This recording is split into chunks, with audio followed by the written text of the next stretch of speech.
જી સરકારશ્રી દ્વારા સીએમઓ તરફથી ગઈકાલે આ મુદ્દે નિર્ણય લેવામાં આવ્યો છે કે પાટીદાર સમાજના પરના જે 13 થી 14 કેસો છે,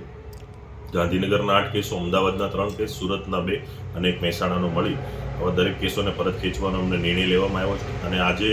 સાંજ સુધીમાં અથવા તો શનિ રવિની રજાઓથી સોમવાર સુધીમાં આનો સત્તાવાર પરિપત્ર જાહેર કરવામાં આવશે એવી પ્રાથમિક માહિતી હાલ મળી રહી છે. નિર્ણયને હાલ સહર્ષ આવકારીએ છીએ.